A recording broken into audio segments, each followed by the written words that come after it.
She was just an assistant until the night she walked into a ballroom in a red dress and silenced an entire room. What followed was betrayal, a public meltdown, a viral reckoning, and a powerful rise no one saw coming. But the most shocking twist? She didn't want revenge. She wanted change. And she got it. Where are you watching from? Let us know in the comments, and don't forget to subscribe for more powerful stories like this one. Your next favorite tale starts here. They say the walls in offices don't talk, but I've learned they whisper. Especially when people think you're invisible. It was a Wednesday morning when I overheard it. The firm's annual gala was coming up, and the conference room was buzzing. I was just outside, kneeling beside the filing cabinet in my navy blue skirt and modest flats, my blend-in uniform, the kind that says efficient, but not noticeable. I wasn't trying to eavesdrop, but when people forget you're there, you hear things they never intended you to hear.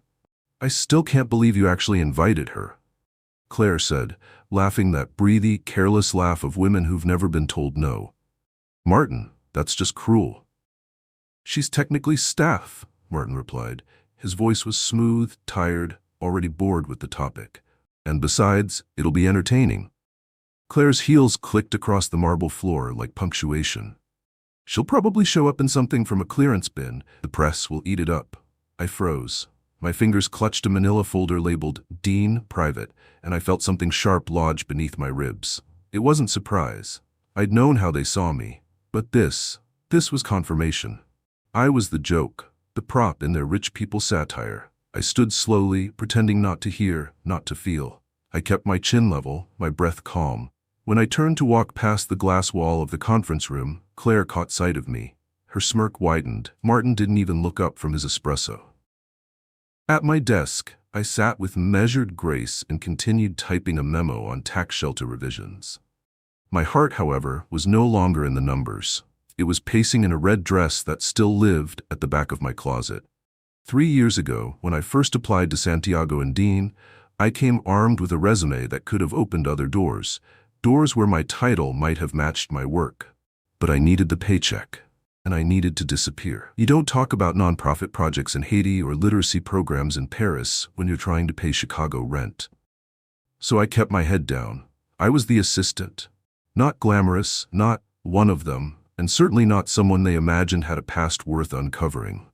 It wasn't that I hated Martin Dean. In fact, he fascinated me. He had a way of moving through the world as though it owed him clarity, never questioning whether he belonged in every room. He was 38, polished, born to wealth, and recently single again, though Claire still hung on like an aftertaste he couldn't quite spit out. She was 10 years younger, raven-haired, and glowed with the kind of confidence that money, or proximity to it, can buy. I was 34, and I knew how to vanish. Until now. The invitation had come that morning. A white envelope, thick stock, left on my desk before I arrived. Inside, a printed card with calligraphy so elaborate it was almost illegible. You are cordially invited to the Santiago and Dean Annual Partners Gala. No personal note. No warm signature. Just the firm name embossed in silver. I thought about throwing it away, about pretending I never saw it, about calling in sick that Saturday with a headache, or the flu, or some stomach bug that conveniently avoided confrontation. But then, something happened. I looked up and caught Martin watching me, through the glass. Just a flicker, the briefest moment. He looked away quickly, but not before I saw it. Curiosity, and beneath it, discomfort. Maybe he hadn't expected me to read between the lines. Maybe he hadn't expected me to come. Maybe he had no idea who I was outside these beige walls. That night at home, I pulled out the red dress. It had been packed away for years. A gift from a donor in Marseille after I'd finished the Books Without Borders campaign. You should wear this somewhere important, she'd said. It matches your backbone. I hadn't worn it since. I slipped it from the plastic. It was still stunning. Scarlet silk, fitted through the waist, with a neckline that whispered confidence, not cleavage. No glitter, no rhinestones, just elegance that didn't ask permission. Eva came into my room without knocking.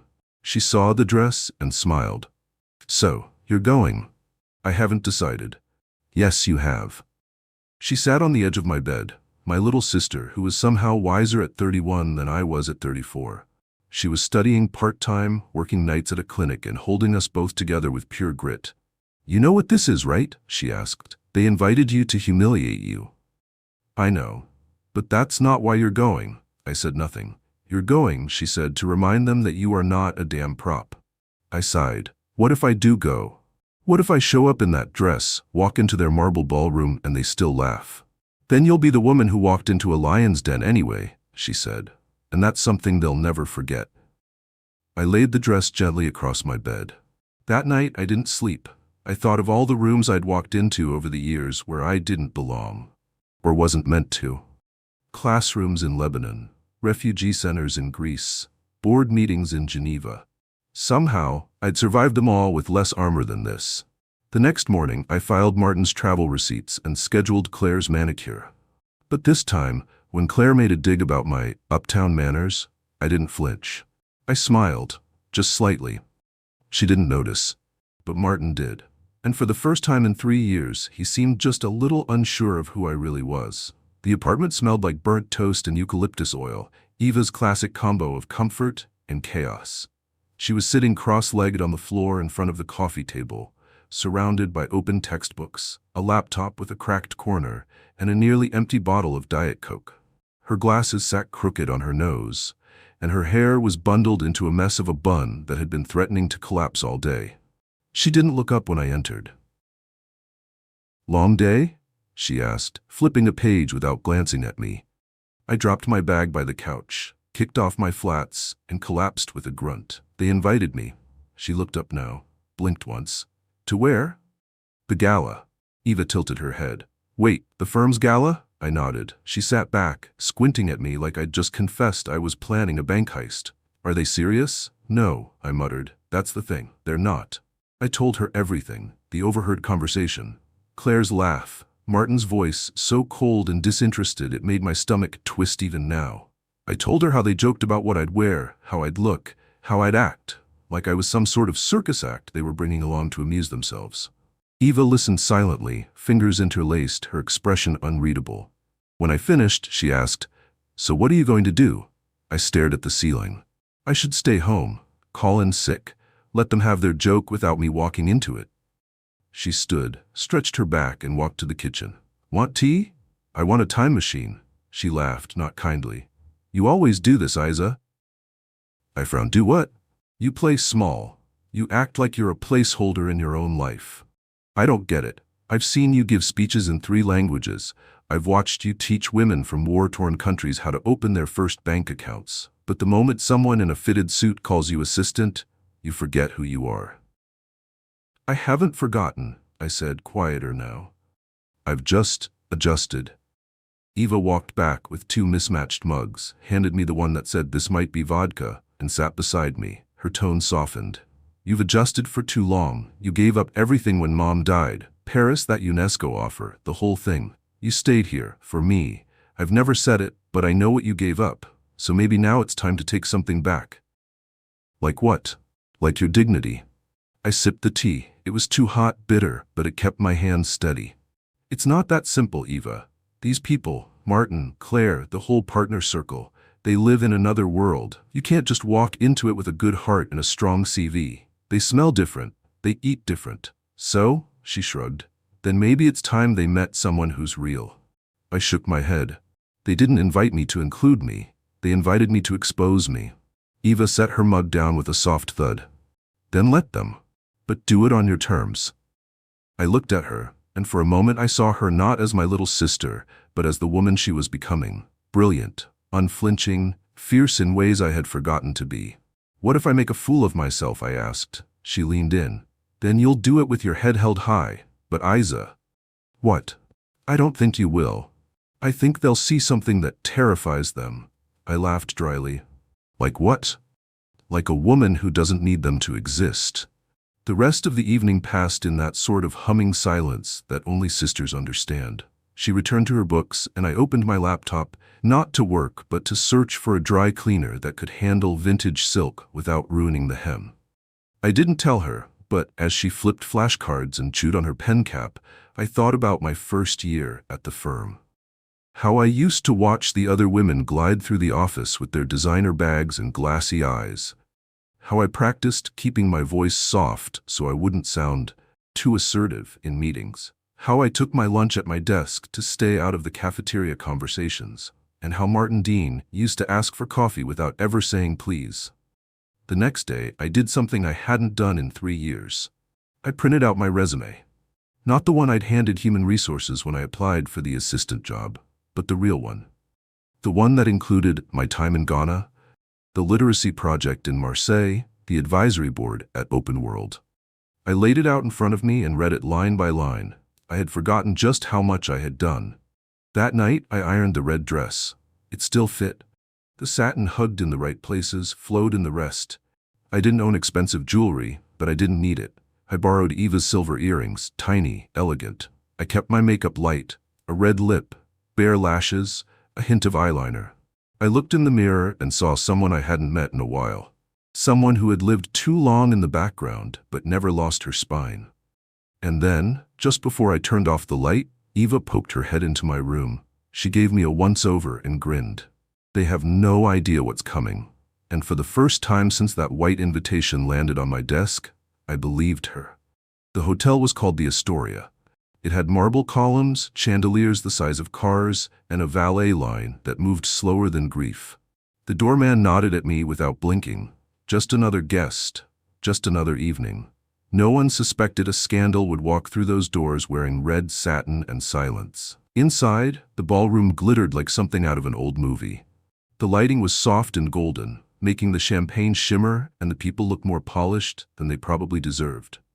There were flutes in every hand, tuxedos brushing against silk gowns, and laughter that sounded practiced. Or rehearsed. Maybe both. I stood still for a moment at the threshold, letting the cool air rush past me, letting the hush ripple out in a slow wave. The noise didn't stop all at once. It faltered, bit by bit, like dominoes tipping backward. Someone near the bar turned to look, then another, then half the room. I walked in. Every step felt deliberate. Not because I was trying to make a statement, but because I refused to disappear again. The dress clung just enough to suggest confidence, and the heels added 3 inches of authority. My hair was down in soft waves, no clip, no pins, no need to tame it. I wore the kind of red that made people reevaluate everything they thought they knew about you. By the time I reached the center of the room, the silence was total. Claire was the first to speak. Not with words. Her mouth opened slightly, her perfectly lined lips parted, but no sound came. She gripped Martin's arm, and for a second, even he looked like he couldn't place me. "Good evening, Mr. Dean," I said, my voice as level as a scalpel. "Thank you for the invitation." His lips moved like he was searching for a name. You look different," I offered with a smile. "It's just a dress, sir. Nothing more." That broke the spell. Romero, one of the partners, cleared his throat too loudly and stepped forward. "Well, what a surprise to see you here," he said, his tone trying too hard to be jovial. We didn't know you were coming." "Surprise," I said simply, holding his gaze just a moment longer than polite. Claire found her voice then. She was radiant in a gold sequin gown, the kind that cost more than my rent. "That's an interesting choice," she said, eyes flicking up and down my figure. "Did you buy it just for tonight?" "No," I replied, still smiling. "I've had it for years. Sometimes the simplest things are the most elegant. Don't you think?" Her jaw tightened, just slightly. It was the smallest crack, but once you see a crack, you can't unsee it. She tilted her head, trying to recover. "I suppose for someone in your position, it's hard to know what to wear to these things." I took a slow sip from the glass someone had just handed me, who I didn't even notice. "You're right. Fortunately, elegance can't be bought. You either have it or you don't." A quiet gasp came from somewhere behind us. The murmur was spreading, growing. Then a voice said, "Isabel?" I turned and saw him, tall, silver-haired, wearing an impeccable charcoal suit and a smile that warmed more than the lighting. Jean-Luc Dubois, of all people. He crossed the room with the grace of a man used to owning spaces. "My dear, what a delight to see you here." He kissed me on both cheeks and turned to the others. "I had no idea you were with Santiago and Dean." "I'm an assistant," I said lightly. He blinked. "Assistant? No. This woman led one of the most successful literacy initiatives we ever funded in Marseille. coordinated volunteers across 3 continents, translated documents into 4 languages herself. An extraordinary mind. There it was, the bomb, dropped, clean, unavoidable. Martin looked at me like I'd just grown wings. You coordinated? Dubois laughed. She ran the entire program, you didn't know? No, Martin said softly, I didn't. Claire tried to laugh. Well, people exaggerate these things all the time, don't they? Dubois looked directly at her. UNESCO didn't think so. They gave her the Cross-Cultural Impact Award in 2018. You know how rare that is? She said nothing. I'm just here to enjoy the evening, I said quickly, not wanting this to become a circus. But the room had already shifted. People were whispering, the partners were squirming, and Martin, he just stared, his face unreadable. Then came the second wave. A man with a press badge and a camera stepped forward. Miss Cruz, I'm Marcus Grant with the Global Times. Could I ask you a few questions about the Paris project? I hesitated. Claire stepped in, smiling too widely. I think this is a private event, but I nodded. It's fine. If no one minds, we can speak right here. He clicked his recorder on. Tell me, how did you get families from 15 different backgrounds to trust one literacy program? I felt my shoulders straighten. By remembering that education isn't a charity, it's a right. People don't want pity, they want dignity. So we started with listening, not talking. And you ran sessions in multiple languages? Yes, I said, with a soft smile. French, Arabic, Spanish, and Wolof. My grandmother used to say, every language you learn makes you more whole. I think she was right. As I spoke, something remarkable happened. People listened, not just out of politeness, but with interest, even reverence, like the spotlight had finally landed somewhere honest. I answered questions with ease, grace, precision. I didn't flinch when they asked about challenges. I didn't downplay the impact. I didn't shrink. When the interview ended, the ballroom was almost silent again. I turned back to Martin and Claire. Well, I said, lifting my glass, where were we? Claire stared at me like I'd just rewritten gravity. Romero had gone pale. Martin? He looked stunned. Not angry. Not embarrassed. Just quiet, like something inside him had tilted on its axis. And maybe it had. For 3 years, they had watched me bring coffee and file receipts and answer phones with a smile. For 3 years, they'd been looking straight at me without ever seeing me. Until tonight. Tonight, they didn't see an assistant. They saw a storm they'd invited to their doorstep. The next morning, I woke up to Eva yelling from the kitchen. Isa, you're on the internet. I sat up in bed, groggy and sore from the heels I'd worn all night. What? She rushed in holding her phone, the screen already blaring with notifications and blurry thumbnails. You're viral, like full-blown viral. Look. I squinted. The video was grainy, clearly taken from someone's phone at the gala. It started with a slow pan across the ballroom just as I entered, the room going silent. Claire's stunned expression, Martin's frozen posture, and me, walking in, calm, confident, centered in my red dress like a heartbeat no one could ignore. The title read, The Assistant Who Stole the Night. Watch the moment high society got humbled. I stared in disbelief as Eva scrolled through the comments. Who is she? This woman is the definition of poise. Claire's face when she realizes the dress isn't from clearance, chef's kiss. This is what real elegance looks like. Isabel Cruz for president, or at least CEO. The audacity of grace. Love it. I pressed a hand to my forehead. Oh God, Eva grinned. Oh yes, this is your villain origin story, except you're the hero. The article in the Global Times dropped just hours later. A full write-up of the interview with Marcus Grant, complete with photos of me speaking at the gala, and a short summary of my work in Paris. I hadn't even realized someone was recording. But there it was, everything I had tucked away under years of filing cabinets and catering orders. The firm was not ready. By noon, Karina from reception texted me a screenshot of the partners' emergency meeting. They're panicking, she wrote. Romero looks like he swallowed a lemon. And Martin? He didn't call, didn't email, but I imagine the look on his face was something between confusion and regret. Maybe even fear. By early afternoon, Santiago and Dean was trending for all the wrong reasons. News outlets picked up the video. Influencers reposted it with captions like, "The revolution will wear red and know your worth even if they don't." One comment struck me most. The quietest person in the room was always the most powerful. She just waited for her moment. I didn't go into the office that day. I didn't have to. My absence was louder than my presence had ever been. At 4 p.m., my phone finally rang. Unknown number. I hesitated, then answered. "Miss Cruz?" the voice asked, smooth but tense. "It's Diego Salazar, one of the senior partners." "Yes? I was wondering if you'd be willing to come in tomorrow. We'd like to discuss some things, face to face." I almost laughed. Discuss what? How to stuff me back into the box I had just shattered. "I'll consider it," I said. Then I hung up.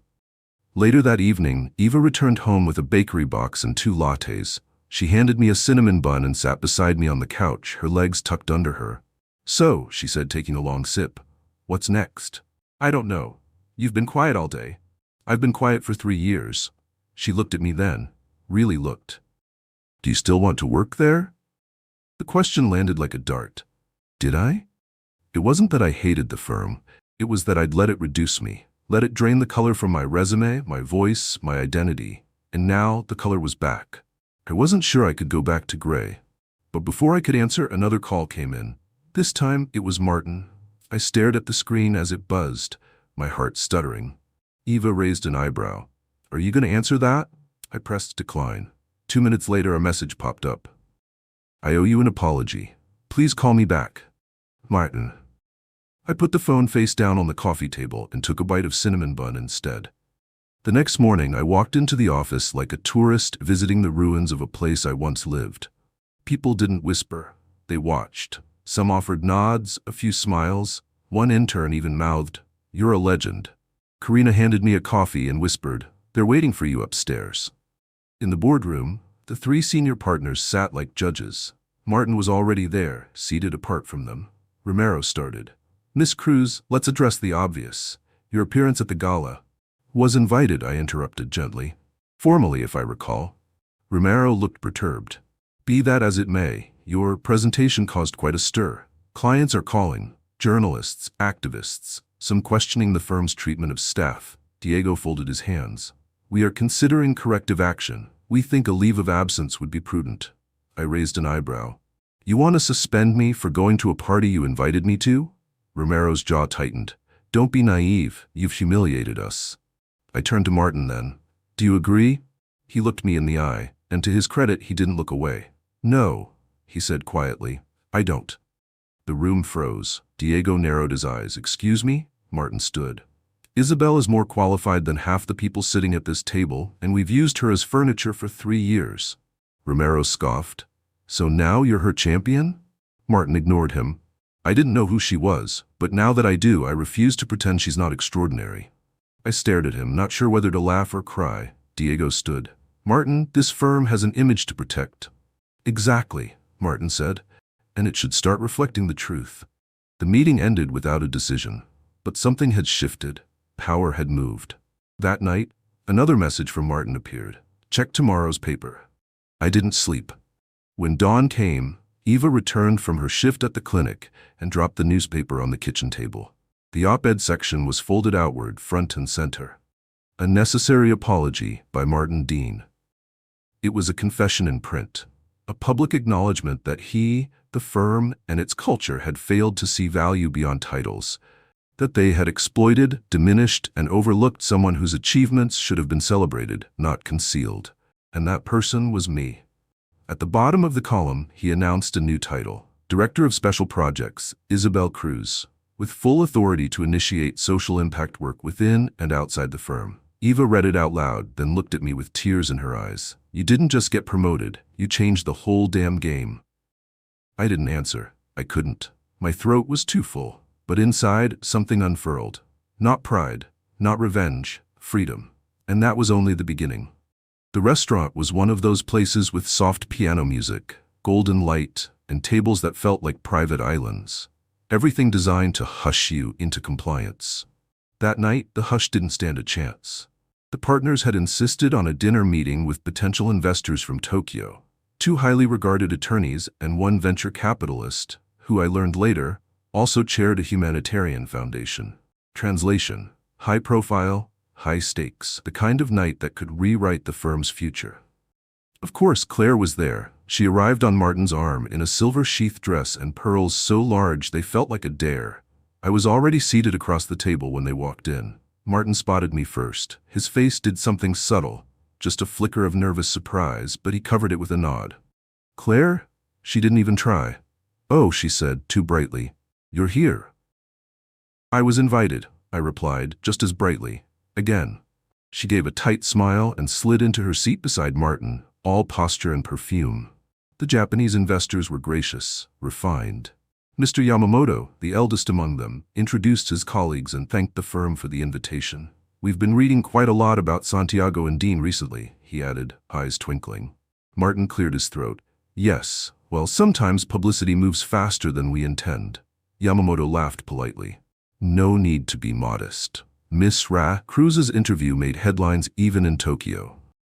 Claire froze. She was mid-pour, topping off her wineglass, and the bottle tipped a little too far.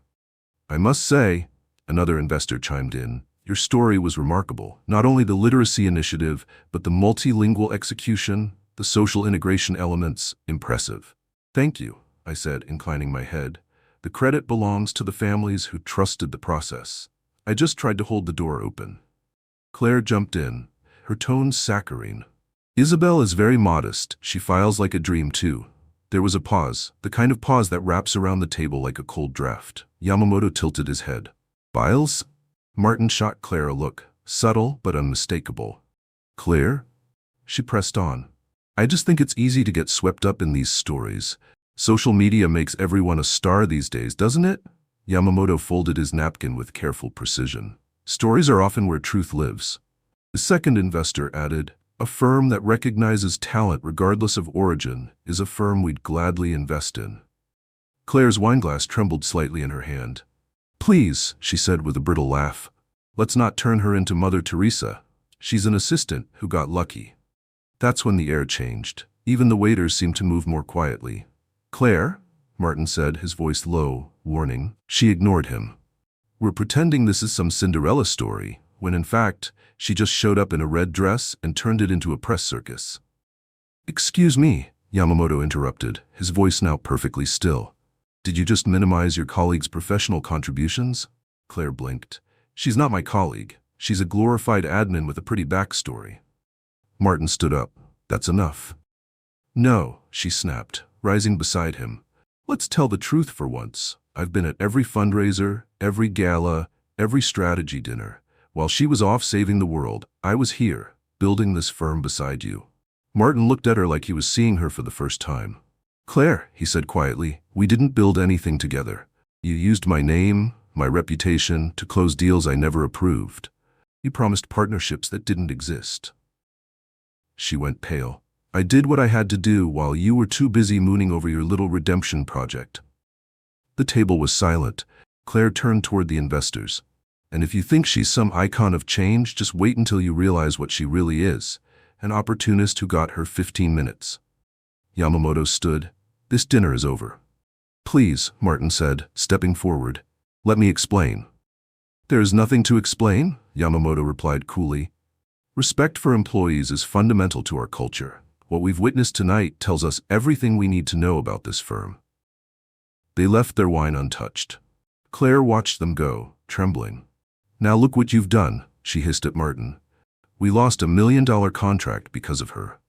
No, Martin said, loud enough for everyone to hear. We lost it because of you. Claire looked stricken. He didn't stop. Because you couldn't stand the idea that someone other than you was being seen. Because your ego couldn't handle it. You're defending her now? She spat. What happened to loyalty? He stared at her. Loyalty doesn't mean silence, and I'm done being silent. She turned to leave, but not before delivering one last bitter shot. You think you're the hero in her story, but you're just another rich man trying to scrub his conscience clean. She stormed out. After a long silence, I stood too. Martin turned toward me, shame heavy in his expression. I'm sorry, he said, and for once it sounded like he meant it. I nodded. I didn't come here for this. I came because I thought it mattered. He ran a hand through his hair. It does matter. You matter. And I was blind for too long. I paused. Then open your eyes, because tonight someone just made it very clear what this firm really stands for. He didn't reply. I left him there, beside the remains of ruined contracts and unfinished wine. Outside, it had started to rain.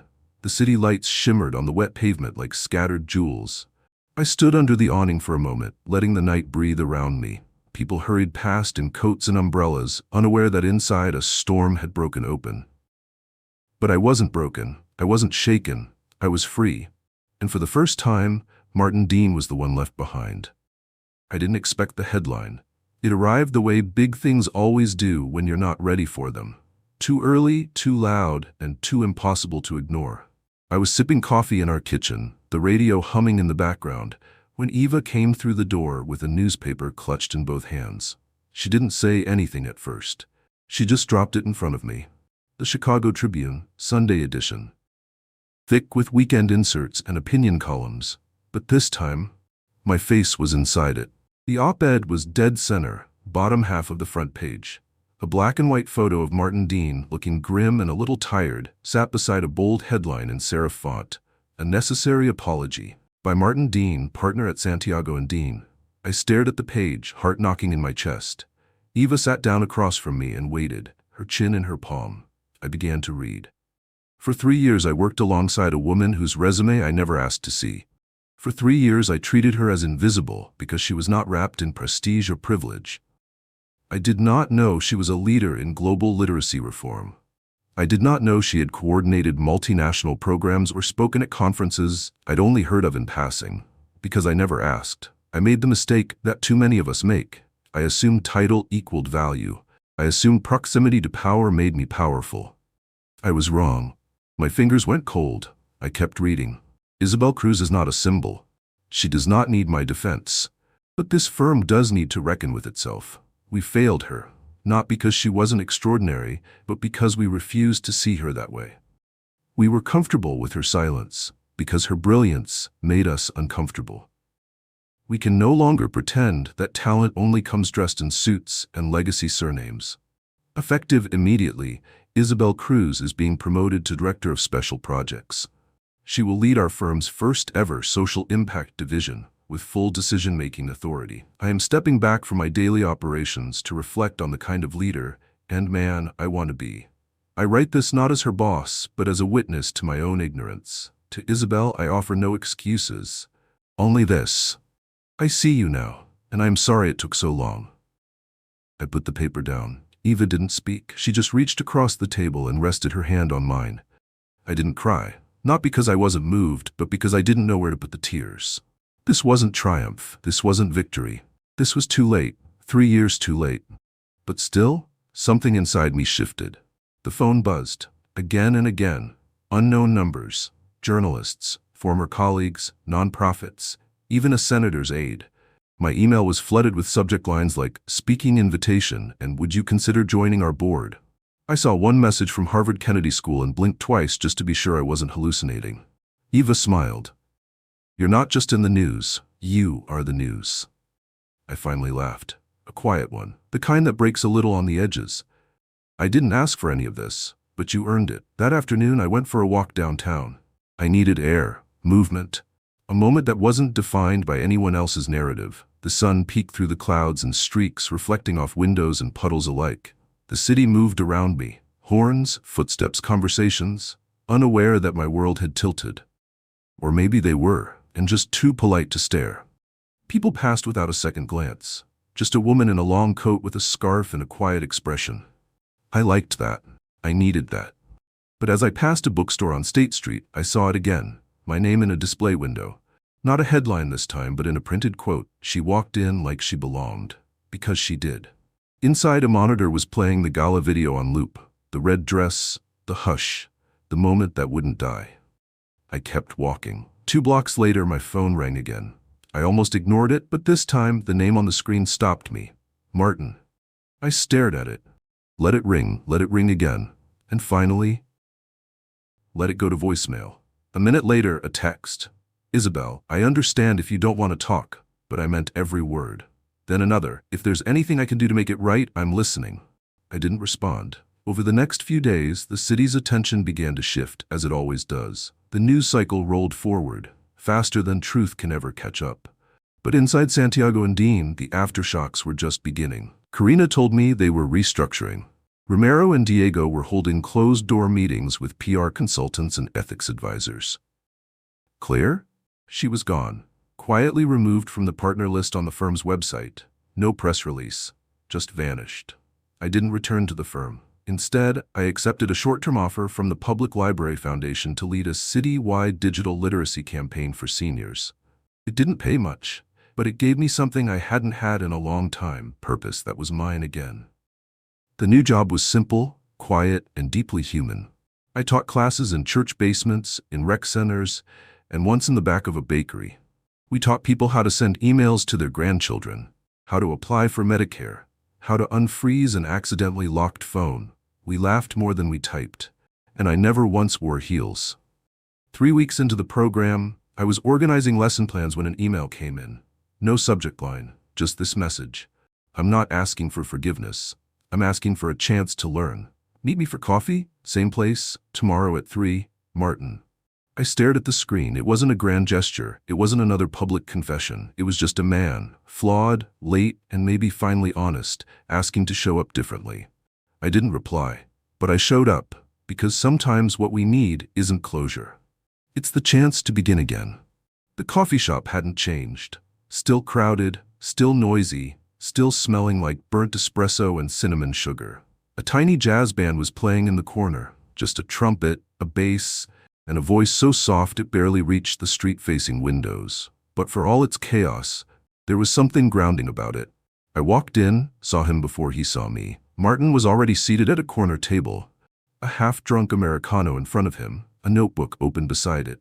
He looked smaller, not physically but spiritually, like someone who'd been stripped of titles, roles, and assumptions, and was trying to figure out what was left. I paused for a second at the threshold. He looked up then. Our eyes met, and there was no dramatic music, no cinematic pause, just recognition, and a quiet sort of apology. I walked over and sat down across from him. "Hi," he said, his voice low. "Hi." He cleared his throat. "I didn't think you'd come." "I wasn't sure I would," I admitted. "Thanks for being here anyway." He nodded at the waitress and she brought over my chamomile tea without asking. He remembered. I didn't sip it. I didn't unwrap the napkin around the spoon. I just looked at him, waiting.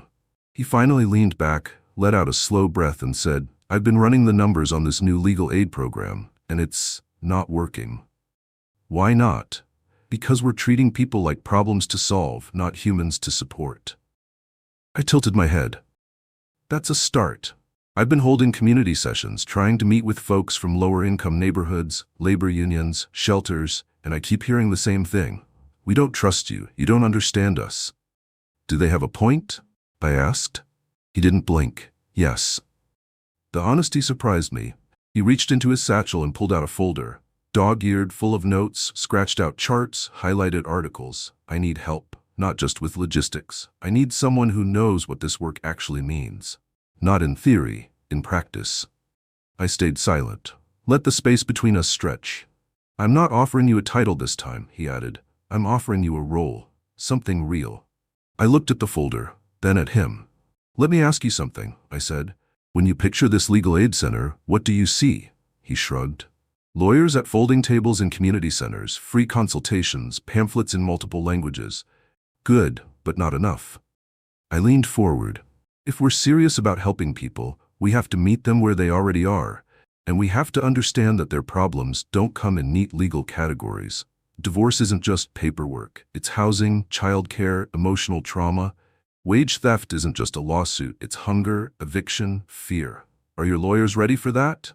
He looked down. "Not yet." "Then they need a guide." He met my gaze. "Will you be that guide?" The question wasn't said with desperation. It was said with hope. I didn't answer right away. Instead, I said, "Bring them." "What?" "Your people. The ones you're trying to help. Bring 3 of them. Tomorrow. Here, let me listen." The next afternoon, I arrived early. Martin was already seated again, but this time he wasn't alone. An older woman in a faded floral dress sat beside him, a young man in a work uniform across from her, and a teenage girl fidgeting with her phone between sips of orange soda. "This is Doña Elena, Luis, and Andrea," Martin said. "They've all tried to use the center, and they've all had thoughts." "Nice to meet you," I said, sliding into the booth. Luis leaned forward. They made me fill out like 10 pages of paperwork just to talk about unpaid overtime. They used words I didn't understand, and I dropped out of college. I'm not dumb. Andrea jumped in. They scheduled my mom's appointment at 10 a.m. She's a cleaner. She doesn't get to take a long lunch. They acted like we were being difficult. Doña Elena smiled at me. Her eyes were warm but tired. My grandson said you're different, that you teach old people how to use the internet without making them feel stupid. I try, I said gently. I don't need sympathy, she said. I need dignity. I need someone who talks to me like I'm still worth something. I nodded. You are. We talked for over an hour, about scheduling flexibility, about trusted spaces, schools, churches, clinics, about explanations in plain English, about emotional context, about not just solving a problem, but helping someone reclaim control. When they left, I looked at Martin. He looked wrecked, but in the best way. I've never heard this side, he said quietly. You weren't listening, I replied. Now you are. He nodded slowly. You were right. The title doesn't matter.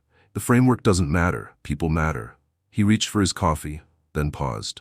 What if I stepped back completely and you ran the center? Not just consulting, running. As the director, I can handle legal strategy, but you lead operations, design, engagement. Make it human. I studied him. No agenda, no flattery, just the first real offer he'd ever given me. Why me? I asked. Because in 3 years you never treated anyone like they were beneath you. Not even me, when I didn't deserve that grace. I inhaled. The weight of the decision pressed behind my ribs. Let me think about it. He nodded. Before I left, he said something I didn't expect. When someone finally sees you for who you are, you don't have to prove anything anymore. I didn't look back, but I smiled all the way home. 1 year later, I still got to the office before the sun. It wasn't the same office where I used to file papers in silence, where people forgot I had a name. This one was on the first floor of a converted community building in Pilsen, with floor-to-ceiling windows, donated plants on every sill, and a wall covered in photos, snapshots of people whose lives had intersected with ours in some small but meaningful way. Smiling mothers holding custody papers, teenagers holding diplomas, grandparents holding smartphones, proudly displaying their first sent emails. This was the Center for Legal Empowerment and Human Dignity, though everyone in the neighborhood just called it the center. And every morning, Martin showed up at 8:30 with 2 coffees and a bag of sweet bread from Doña Marta's cart. We had a routine. Good morning, director, he'd say, placing my coffee on my desk. Good morning, people's lawyer, I'd reply without looking up. He'd grin like he always did, then sit across from me and read through case notes. He never took the big desk, said he preferred open air. But I knew it was about respect, about letting me own my space. After all, I built it. Every program, every class, every outreach visit. With the team we'd recruited, some lawyers, some not, some educated formally, others through fire and experience. We didn't have marble floors or catered lunches.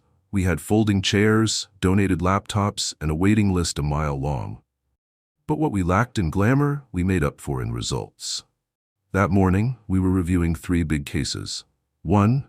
Doña Elena had finally secured her full pension benefits after 3 years of getting brushed aside by every office in the city. 2. Luis had won his wage theft case, plus overtime pay. 3. And Andrea? She was starting law school in the fall. Full scholarship. Wanted to come back and work with us. She says she wants to be like us when she grows up, I told Martin, smiling into my mug. Like us? He laughed. She needs better role models. I looked at him over my glasses. Speak for yourself. I'm fabulous. He nodded solemnly. Confirmed. Sophia, my sister, walked in just then, her messenger bag slung over one shoulder, holding her own coffee like a lifeline. She worked part-time now while finishing her social work degree. The journalist's here, she said. From the education magazine, wants the usual quotes. I sighed. The media still hadn't let us go. Every few weeks, someone came poking around, wanting the full story. As if the red dress and the gala were still the most interesting thing about me. I obliged when I could, but mostly I steered them toward the present. Let the story be about them now, the ones we served. The reporter was young, eager, polite. He asked about funding, programs, metrics. Then came the question they all circled toward eventually.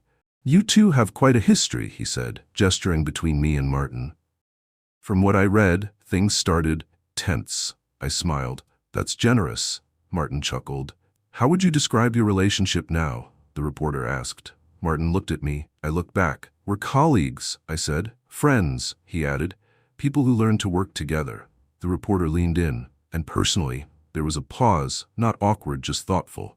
Martin answered first. We're two people who decided that the work we do is more important than the rumors people want to create about us. The reporter nodded, scribbled something down, and moved on. After he left, we tidied up in silence. Then Martin asked, Does it bother you that they keep asking? He nodded. It used to, I said. Now I understand. People want stories they can label, love story, revenge story, redemption arc, something clean. But we're not that, we're something else. He looked at me. What if it were true? What? What if there was something more between us? I met his eyes. Is there? He didn't answer right away. Then finally, there's respect, admiration, affection. Is that enough to call it love? I asked. I don't know, he said honestly. But I know it's real, and I know it's ours, no matter what anyone else calls it. I nodded. I like our life just the way it is, I said. Me too. It was true. We didn't live together. We didn't hold hands in public or share matching sweaters or post filtered selfies online. But he was there when I had the flu. I was there when he found out his father had passed. We laughed together. We built something that mattered. And sometimes, on really hard days, he'd make tea and read me Rilke aloud like we were old souls who'd finally found a corner to rest in. That evening, as we closed the office and walked toward the train station, the neighborhood buzzed with life. Street vendors called out specials. Music drifted from somewhere. Children chased one another down the sidewalk. A woman passing by waved. Gracias, abogada, she called to me. I waved back, smiling. Martin turned to me. They still think you're the lawyer. They're not wrong, I said. True, you just didn't waste 3 years on contracts class. We laughed, shoulders brushing as we walked. I thought about the woman I used to be, silently filing, quietly swallowing my potential, dimming myself because the room didn't offer a switch. And I thought about this version of me, seen, known, not for the scandal, not for the dress, but for the substance, for what I could build, for who I could lift, and him. He wasn't trying to redeem himself anymore. He was just trying to be useful. Present, real. That was enough. At the platform, the train lights appeared in the distance. I turned to him, and for a moment, the noise fell away. You know, I said, I never expected any of this. He smiled. Neither did I. And yet here we are, he nodded. Here we are. The train slowed to a stop. Doors opened. We stepped inside, not side by side, not hand in hand, but together. And sometimes that's all a story needs. Thank you for staying with me until the very end of Isabel's journey. Her story is not just about a red dress or a viral moment. It's about something far deeper. The quiet power of dignity, the strength it takes to reclaim your worth, and the beauty of being truly seen. Isabel didn't need revenge. She didn't need applause. She needed only one thing: respect, earned, and offered freely. And in the end, she built something far more valuable than status. She built a life rooted in purpose and truth. Maybe you felt unseen, overlooked, or underestimated too. If so, let this story remind you.